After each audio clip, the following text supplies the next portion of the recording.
সেচ আগে নাকি সার আগে? অনেকেরই একটাই কনফিউশন, সেটা হচ্ছে আমরা আগে সেচ দিব নাকি সার দিব। এই বিষয়টা যদিও এর আগে আমি অনেকবার বলেছি, তারপরেও হয়তো অনেকেরই মনে থাকে, আবার অনেকেই মনে থাকে না। সেটা হচ্ছে আমরা জমিতে সেচ আগে দিলে ভালো হবে নাকি সার আগে দিলে ভালো হবে। আজকের ভিডিওটা যদি আপনারা সরাসরি বা সম্পূর্ণ দেখেন, তাহলে আর ভবিষ্যতে এটা আপনাকে আর শোনা লাগবে না। আমি আজকে আপনাদের একদম কনফিউশনটা শেষ করে দিব। সেটা হলো সেচ আগে দিবেন নাকি সার আগে দিবেন। এখন ভুট্টার যখন বয়স হবে হচ্ছে 25 থেকে 30 দিন, এই মুহূর্তে কিন্তু আপনাকে সেচও দেওয়া লাগে, আবার সারও দেওয়া লাগে। দুইটা কিন্তু সেম সময়ই বলা হয়েছে। যদি জমিতে আপনার আগাছা থাকে, সেক্ষেত্রে অবশ্যই আপনাকে আগাছানাশক দিতে হবে, এটা আমরা বলেছি। এরপরে হচ্ছে সেচ, এরপরে হচ্ছে সার। তবে যদি জমি সমতল না হয়, সেক্ষেত্রে আপনারা কি করবেন, আগে সেচ দিবেন, পরে আপনার সার দিবেন। যদি আপনার জমিতে রস কম থাকে, অবশ্যই আপনাকে আগে সেচ দিতে হবে। আবার যদি দেখা যাচ্ছে যে না আপনার রস আছে, সেক্ষেত্রে আপনি সার দিলেন, 2-3 দিন পরে সেচ দিলেন।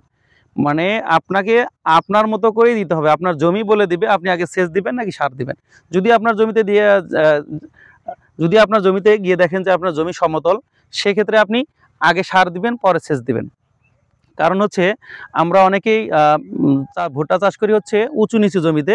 সেক্ষেত্রে যখন আমরা আজকেই সার দিলাম, এরপরে সাথে আমরা যখন আমরা সেচ দিই, সারগুলা কি হয়, অনেক সময় আপনার পানির স্রোত হয়, মানে ধাক্কা একটা আসে, এটাকে অনেক সময় দেখা যাচ্ছে যে আপনার ধেয়ে যায়।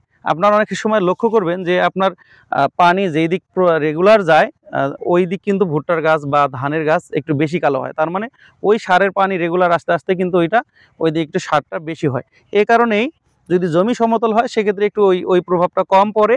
তাই আমরা যখন দেখব জমিতে রস আছে, সেক্ষেত্রে আমরা সার আগে দেব। যদি জমিতে দেখি যে রস কম, সেক্ষেত্রে আমরা সেচ আগে দেব।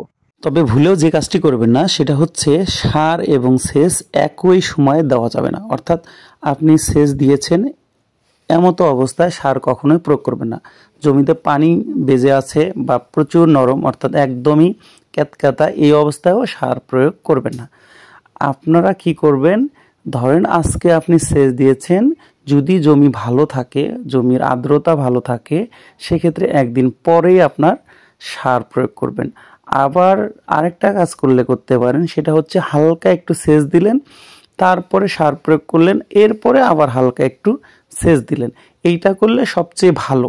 তবে এমনটা করা যাবে না যে পানি আপনার জমিতে বেজে আছে, এই মুহূর্তে আপনি সার প্রয়োগ করলেন, যেমনটা আমরা স্কিমের জমিতে করি বা বোরো ধানে আমরা যেটা করে থাকি। এই ভুলটা কখনোই করা যাবে না। কারণ হচ্ছে যখন আপনি সেচ এমতো অবস্থায় সার প্রয়োগ করবেন, ওই সারগুলা যখন ভুট্টার